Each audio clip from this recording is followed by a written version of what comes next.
नमस्कार दोस्तों, मैं अभी चौधरी हिंदुस्तान समाचार से। दोस्तों, आज हम बात करते हैं राम मंदिर पर विपक्ष जिस प्रकार आनाकानी कर रहा है, या ये कहिए कि राम मंदिर की जो एक गोटी है विपक्ष पे ना निगले जा रही है ना खाई जा रही है।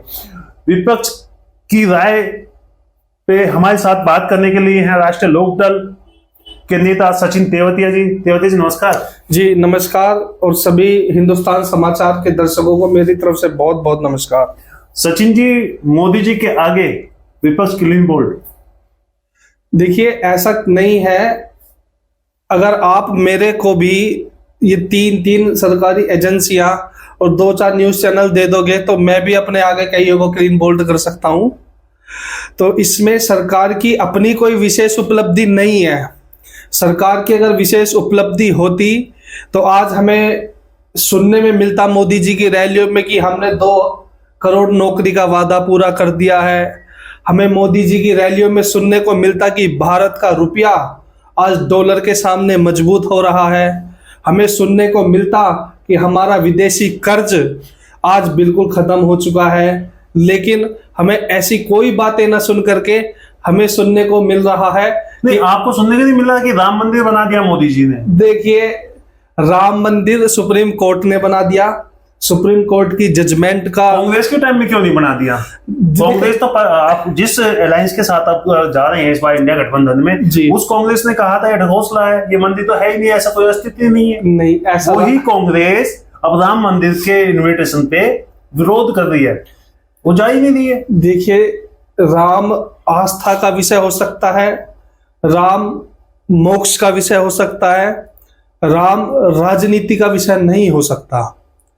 राम में हमारी आस्था है, दृढ़ आस्था है, संकल्पित आस्था है। लेकिन राम के नाम पे राजनीति करने वाले लोगों को देखना चाहिए। आप राम का विरोध करें वो कुछ नहीं। राम का विरोध राष्ट्रीय लोकदल ने कभी ना तो किया है ना कभी करेंगे। नहीं, इंडिया गठबंधन के 2 साथियों ने अपने जिसने भी बयान दिया है उसने एक है हम राम मंदिर के प्राण प्रतिष्ठा में नहीं जा रहे हैं। देखिए, राम मंदिर के प्राण प्रतिष्ठा में ना जाना वो किसी का मुझे नहीं लगता कि विरोध होता है।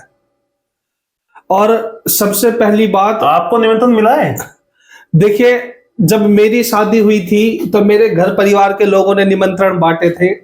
जब आपके घर में शादी हुई होगी या आपके घर में कोई आयोजन होता होगा तो निमंत्रण सगे संबंधी वाले बांट रहे हैं। लेकिन आज जो निमंत्रण का ढकोसला पूरे देश के अंदर चल रहा है, मैं आप ही से पूछना चाहता हूं, क्या वे राम जी के घर कुनबे के हैं?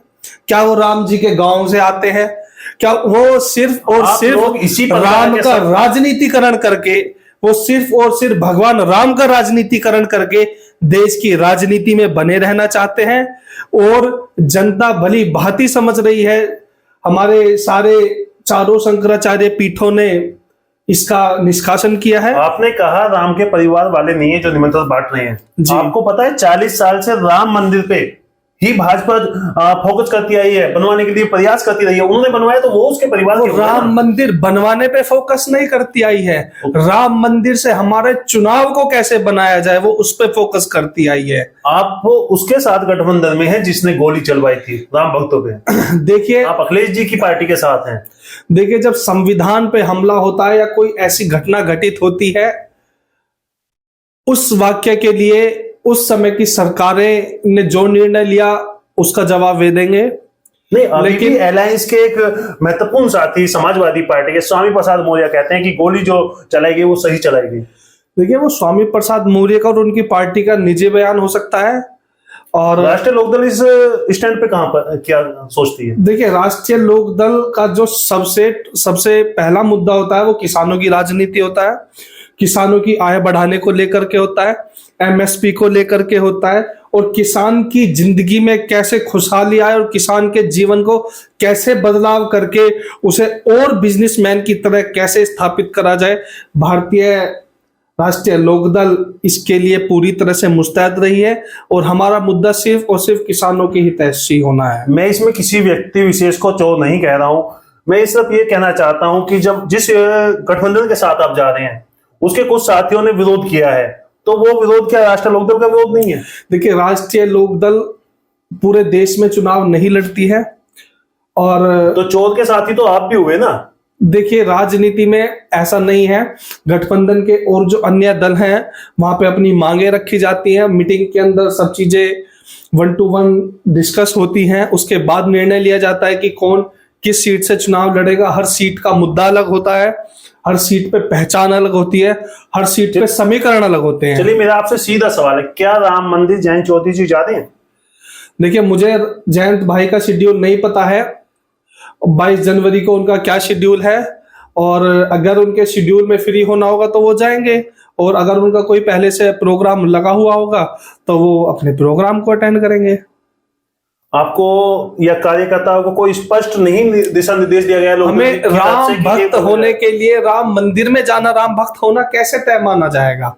अगर मैं राम मंदिर नहीं जा रहा और मेरे घर के पास में जो मंदिर है मैं वहां जाकर के भी राम को अपना आस्था का मान रहा हूं, मैं घर में बैठकर मन से याद करके राम को अपने आस्था का विषय मान रहा हूं, तो वो भी तो राम भक्त होना ही है। मेरे घर में अगर प्रोग्राम है, मैं आपको इनवाइट करता हूं, तो आप अगर उस मेरे प्रोग्राम में नहीं आते तो किस बात के आप मेरे अपने हैं? देखिए, ये किसी का व्यक्तिगत विषय नहीं है, ना भगवान, मैं रामचंद्र जी की तरफ से ही बोल रहा हूँ जी, व्यक्तिगत विषय होता है, और ये सिर्फ और सिर्फ राजनीतिकरण है, इसके अलावा इसको किसी और तरीके से देखा नहीं जा सकता। मैंने शुरू में एक शब्द यूज किया था, आपको विपक्ष को मोदी जी ने क्लीन बोल्ड कर दिया। उसका मतलब यही था कि राम मंदिर का मुद्दे को लेकर भाजपा इतनी ज्यादा उग्र है कि 400 प्लस सीट का दावा करने लगी है।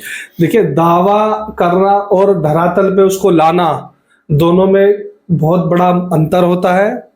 मोदी जी के हैट्रिक को रोक पाएंगे?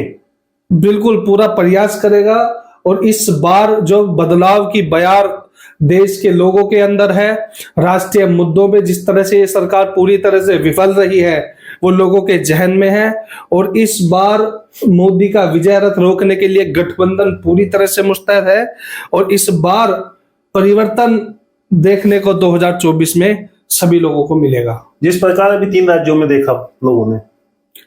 देखिए, हर जगह का, मैंने फिर बताया, हर चुनाव का, हर जगह का, हर सीट का अपना एक अलग समीकरण होता है। चलिए, हमारे साथ पे सचिन तेवतिया जी, जिनका साफ कहना है कि राम मंदिर एक आस्था का विषय है, वहां पे जाना ना जाना ये सब अलग विषय हैं, इस पे राजनीति नहीं होनी चाहिए। आप देख रहे हैं हिंदुस्तान समाचार, मैं अभी चौधरी, नमस्कार।